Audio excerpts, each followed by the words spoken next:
My name is Elena. I am 24 years old. I live with my younger brother, Sam. He is 10. Our parents passed away some years ago. Since then, I work to take care of him. I do not have a degree. I do not have much money. I have 3 part-time jobs. I clean houses, wash dishes, and walk dogs. I work every day. I am always tired. We live in a small room. The walls are thin. The floor is cold. We sleep on old beds. I cook simple food like rice and eggs. Sam goes to school, but I worry all the time. I must pay for food, rent, clothes, and medicine. Life feels heavy. College is a dream I cannot reach. My dream is to give Sam a better life. Some days, I cry alone in the kitchen. I never cry in front of Sam. I smile for him. He is all I have. He is kind and smart. I want him to grow up strong and happy. But the truth is, I am tired. I feel lost. I feel like life is too big for me. Before we continue with the story, I'd love to hear from you. Which part of the world are you listening from today? Leave a comment below, and if this story touched your heart, please subscribe for more simple and emotional English stories. One evening, I walked home from work. The sky was dark. It started to rain. I had no umbrella. My shoes were wet. I felt cold. I stopped outside a tall building. Inside, people laughed and ate fancy food. I stood there for a moment. I looked at my reflection in the glass. My face looked tired. My coat was old. I looked poor. Then I heard a voice behind me. "You look cold," the voice said. I turned around. A man stood there. He wore a black coat and clean shoes. His hair was gray. His face was calm. He did not smile. He gave me a small card, just a name and a number. "Call me if you want something better," he said. Then he walked away. I stood there for a long time. I looked at the card. His name was Victor. Just Victor. No title, no company. I put the card in my pocket and walked home. That night, I sat at the table and looked at the card again. Who was he? What did he mean? What did he want? I did not understand. I did not call. But I could not forget his face. The next day, Sam had a cough. He needed medicine. I had very little money. I bought the medicine, but I had no money left for dinner. I gave him toast and tea. I did not eat. I just watched him sleep. Every day after that, I saw the card on the table. I tried not to look at it, but I did. I asked myself again and again, should I call? A week later, I was cleaning a big house. My back hurt. My hands were dry and red. I felt weak. After work, I sat on a bench and cried. I could not hold it in anymore. I was so tired of being strong. I wanted help. I wanted a way out. That night, I picked up the phone and called the number. A woman answered. "Victor's office," she said. Her voice was polite. I said my name. She told me to come to the building the next morning at 10. I didn't sleep much. I woke early and put on my cleanest shirt. I tied my hair. I took deep breaths. I was nervous. I did not know what would happen. The building was tall and clean. I sat in a waiting room. The chairs were soft. Everything looked new. A man in a black suit came out. It was Victor. "Come in," he said. His office was quiet. He sat down across from me. He looked at me for a moment. Then he said, "Elena, I know about your life. I know you work hard. I know you have a brother. I can help you." I looked at him. I did not speak. "I am not asking for love," he said. "This is a deal. I will give you money, a place to live, food, school for your brother. In return, you stay with me." I blinked. I did not understand. "Stay with you?" I asked. "Yes," he said. "You live with me. We spend time together. I am not asking for anything you do not want. You will be safe. You will be free to say no." I sat still. My hands were cold. My heart beat fast. He gave me time to think. He said, "Call me if you agree." Then he stood and opened the door. I left the building. I walked for hours. I was confused. What kind of offer was this? Was it bad? Was it wrong? Was it hope? I came home. Sam was playing with his old toys. He ran to me and hugged me. "I missed you," he said. I smiled, but inside I felt heavy. That night, I watched him sleep. His face looked soft. He was so small, so kind. I sat on the floor, held a card in my hand, and closed my eyes. I did not call Victor the next day, or the day after that. I woke up early and went to work like always. I cleaned, I walked dogs, I washed dishes. But my hands moved slower than before. My mind was not in the work. I kept thinking about his voice, about that offer, about the apartment, the food, the school for Sam.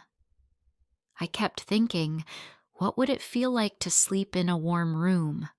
What would it feel like to not worry every day? I didn't want to sell myself. I didn't want to be someone who gave up her life for money. But the truth was, I had no life to give up. All I had was work, tired feet, and empty cupboards. A few nights later, I came home and found Sam sitting on the floor, coughing again. He had covered himself with a blanket, but his face was pale. "Are we having dinner?" he asked quietly. I opened the fridge. 1 egg, a piece of bread, a half bottle of milk. I made the egg for him and gave him the bread. I told him I wasn't hungry, but my stomach hurt from emptiness. I watched him eat and smiled. I had become good at smiling when my heart felt weak. That night, I sat at the window and held the card in my hand. I looked at the name. I looked at the number. I asked myself, is this wrong? Or is this what people do when they have nothing left? I was scared, not of Victor, but of myself. I was scared that if I called him, I would step into a world that didn't belong to me. But I was also scared of one more cold month, one more hospital visit, one more empty fridge. I waited until the morning light came in. Then I picked up the phone and called. Victor answered this time. His voice was the same as I remembered, calm, deep, still unreadable. I told him I would accept his offer. He did not ask why. He did not ask if I was sure. He only said, "Be ready at 3:00. I will send someone." At exactly 3, a black car came to our building. The man who drove it helped us with our bags. We didn't have much. 2 bags with clothes and 1 bag with Sam's books and toy car. That was all we owned. Sam asked me where we were going. I told him we would stay somewhere nice for a while. He smiled. He was too young to understand. The car took us to a quiet street in a part of the city I had never seen before. The buildings were tall and clean. The streets were quiet. We stopped in front of a big apartment, not too fancy, but not small. Inside, the walls were painted soft colors. The rooms were warm. There was a big bed for me and a small one for Sam. The kitchen was full of food. The lights were soft and yellow. There were clean towels in the bathroom. I stood in the kitchen and stared at the stove. It looked new. The fridge was full. I could not believe it. Victor came in that evening. He did not bring flowers. He did not say welcome home. He just looked at me and asked, "Is it okay?" I nodded. My throat felt dry. Sam ran to him and said, "Thank you for the toys." Victor looked at him for a moment and then gave him a small smile. "You're welcome," he said. Sam liked him right away. That surprised me. The first few days felt strange. I waited for something to go wrong. I waited for Victor to ask me to wear something, to sit in a certain way, to speak only when spoken to. But he didn't. He came home in the evenings. He asked how Sam was. He asked if we needed anything. He sat in the living room with his tea and read or watched the news. Sometimes he asked me to sit with him. We didn't talk much, but the silence did not feel heavy. He never touched me without asking. Not once. He never raised his voice. He never made a rude joke. He was not warm, but he was not cold. I did not understand him. That made him hard to hate. It also made him hard to trust. One night, I asked him why he chose me. He looked at me for a long time before answering. "Because you didn't ask for help," he said. "But I could see you needed it." That was all. No sweet words, no lies, just one honest sentence. And somehow, that stayed with me. Weeks turned into a month. I started to cook every night. I didn't have to, but it felt right. I liked seeing Sam eat well. I liked feeling like I had some control. Victor never complained. Some days he didn't even eat with us, but he always thanked me for the meal. One Friday, Sam had a small school event. He asked if Victor would come. I said I didn't know. But when the day came, Victor left work early and sat in the back of the room. He watched Sam play a tree in a small school show. He didn't clap loudly, but I saw the small smile on his face. Sam ran to him after the show and hugged him. Victor looked surprised. Then he hugged him back. Something in me changed that day. I don't know what it was. Later that night, I sat at the kitchen table after dinner. The lights were low. Sam was asleep. Victor stood near the door. I looked at him and said quietly, "This was supposed to be a deal. Just a deal." He said nothing at first. Then he looked at me and said, "It still is. Unless it's something else for you now." I opened my mouth to answer, but I had no words. That was the first moment I felt something shift. Something small but real. I didn't know if it was care or respect, or maybe something closer to love. After that night, I couldn't stop thinking about what Victor said. His words stayed in my mind during the quiet moments, while I washed dishes, folded clothes, or sat alone after Sam went to bed. This was supposed to be a deal. Just help for help. A way to survive. But it didn't feel that simple anymore. I started to notice little things, like how Victor always left space for me on the couch, how he remembered how much sugar I liked in my tea, how he bought Sam a warm coat without saying anything, how he always knocked before entering a room, even his own home. He wasn't kind in a soft way. He was kind in a careful way, like someone who had been alone for too long and didn't know how to show care anymore. I never asked Victor about his past, and he never asked about mine. We shared space, but not stories. Still, there were moments where something passed between us. A look, a pause, a silence that didn't need to be filled. I found myself watching him when he read the newspaper or stood by the window with his coffee. He always looked deep in thought, like he was waiting for something or someone. I wanted to know what was inside his mind, but I was afraid to ask. I was still learning what was inside mine. One evening, after dinner, Victor told me he had to travel for work, just for 2 days. I said okay. I tried not to show my face, but the idea of him being gone made me feel strange. Not scared, just off balance. The apartment already felt too quiet sometimes, even when he was there. I didn't want to feel how empty it would be without him. When the day came, he left in the morning. He said goodbye to Sam with a pat on the head, then turned to me. He looked like he wanted to say something but didn't. He just gave a small nod and left. That night was long. Sam fell asleep early, but I stayed up. I tried reading, but the words didn't stay in my mind. I made tea, but I didn't drink it. I sat on the couch and looked at the door. It was silly. I didn't even know what I was waiting for. Maybe not for him to return. Maybe just for this feeling to go away. This strange mix of peace and confusion. I wasn't just grateful anymore. I wasn't just safe. I cared. That was the truth.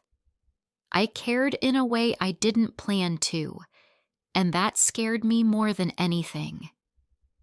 The next morning, I woke up early and made pancakes. Sam was happy. He said, "Victor will love these." I smiled but said nothing. We ate together and laughed a little. I watched the clock all day, but I told myself it was just habit. In the evening, Victor returned.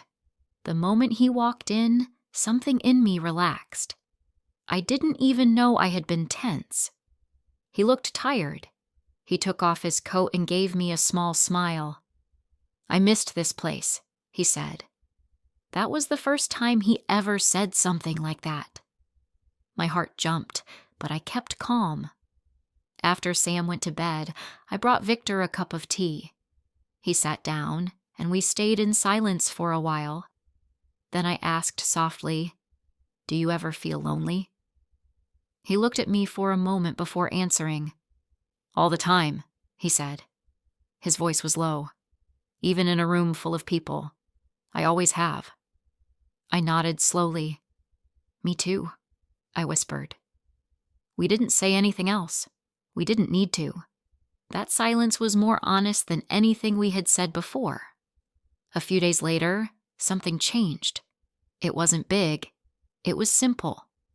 One evening, I was washing dishes. Victor came in and stood next to me. He dried the plates as I passed them. We worked side by side without words. When we finished, he turned to me and said, "Thank you for staying." I didn't answer with words. I just looked at him. He reached out and gently touched my hand. Just for a moment. But that moment held everything we had not said. From then on, things felt different. He came home earlier. We cooked meals together. He started telling me small things about his day, about people at work, about his long drives. I told him stories about Sam, about my old jobs, about my favorite flowers, even though I never had any. We didn't talk about love. We didn't talk about the deal. We just talked. And it was enough. One weekend, he took us to the park. It was cold, but the sun was out. Sam ran around in the grass, wearing the coat Victor bought. I sat on a bench while Victor stood beside me. I looked at him and asked, "Why are you really alone?" He didn't answer for a long time. Then he said, "Because I was too busy for people. I thought I didn't need anyone. But now—" He stopped. I waited. He looked at Sam, then back at me. "Now I don't feel like that anymore." That evening, I found a small box on the table. Inside was a simple gold ring. No note, no big words, just the ring. I picked it up and sat down. My heart beat fast. Victor walked in, saw me with the box, and sat across from me. "You don't have to say yes," he said, "but I want this to be real, not just a deal anymore. I want a life, with you, if you want it too." I looked at him, and for the first time I saw him not as a rich man or a quiet man. I saw him as mine. I sat at the table with the ring in my hand. It was small and simple, but it felt heavy in my fingers. I had seen rings before, on other people's hands, in shop windows, in movies. But no one had ever given one to me, not for love, not for real. I looked up at Victor. His face was calm, as always, but his eyes were not. They looked soft, almost afraid. I knew then that this was not a trick. This was not part of the deal. He was not buying my yes. He was offering me a choice, a future. One where I was not just a girl who needed help, but a woman who could be loved. I said nothing at first. I stood up, walked to the window, and looked out. The city lights blinked in the dark. Somewhere below, people were rushing, living, choosing. I thought about the life I had before, the small room, the hunger, the fear. I thought about Sam and how safe he looked now, how much he smiled. I thought about Victor, about the way he had never forced me, never lied, never played games. I turned around and looked at him again. I walked back to the table, sat down, and placed the ring in front of me. "This was never part of the plan," I said quietly. He nodded once. "I know." I looked at the ring again, then back at him. "But I think I want it to be." He did not smile wide. He just let out a slow breath and said, "Then let's begin again. No deals. Just us." That night, I kept the ring on the table beside my bed. I didn't wear it yet, but I kept looking at it, touching it. It felt like a small light in a quiet room. The next morning, Sam woke up early. He ran into my room, jumped on the bed, and asked for pancakes. When he saw the ring, he stopped. "Is that yours?" he asked. I smiled and said, "It might be."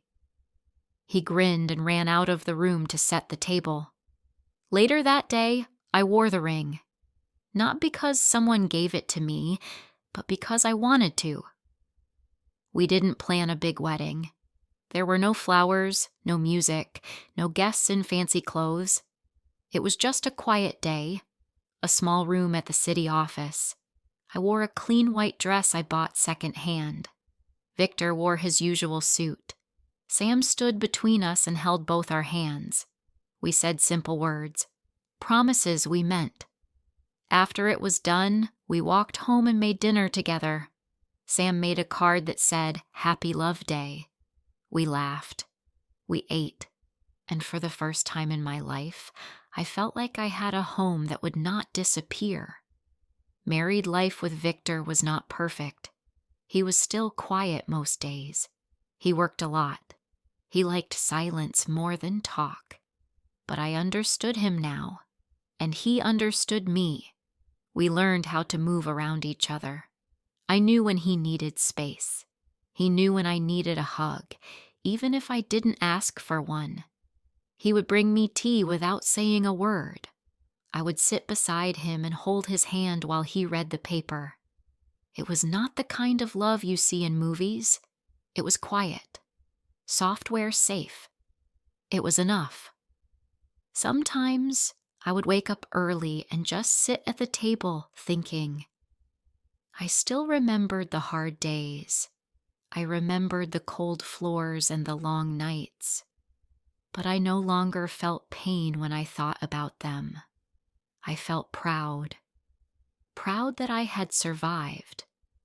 Proud that I had chosen what was right for me and for Sam. And proud that I had found someone who saw me not as a problem to fix, but as a person to walk beside. Sam grew happier each month. He called Victor Dad one day without thinking. I saw Victor freeze for a second. Then he smiled and patted Sam on the head. He didn't say much, but I knew what that moment meant to him. From then on, we were a real family, not by name or blood, but by choice, and that felt stronger than anything. One evening, months later, Victor and I sat on the couch watching a slow film. The room was warm. Sam was asleep. I looked at Victor and asked, "Do you ever miss your old life?" He thought for a moment and then said, "No. I had money. I had work. But I never had this." He looked around the room, then at me. "Now, I do." I reached for his hand and held it. I didn't need more words. Sometimes I think back to the night I first met him outside that building. The rain, the card, the silence. It all feels like another life, a version of me that no longer exists. I didn't mean to fall in love with him. I didn't even believe in love then. I only wanted to survive. But somehow, through quiet dinners and small kindnesses, something grew between us. Something real. Something strong. People might judge me if they heard my story. They might say I married for money, that I was lucky, that I chose the easy way. But they don't know how hard it is to keep smiling when the world forgets you. They don't know how strong you have to be to trust again after life has pushed you down so many times. I didn't marry a rich man. I married a man who showed up, who stayed, who never asked me to be anything but myself. Now, when I watch Sam sleep in his warm bed, when I see Victor reading by the window, when I stand in my small kitchen with a full fridge and clean dishes, I feel something I never knew before. I feel peace, and that is more than I ever thought I would have. Thank you for listening to my story.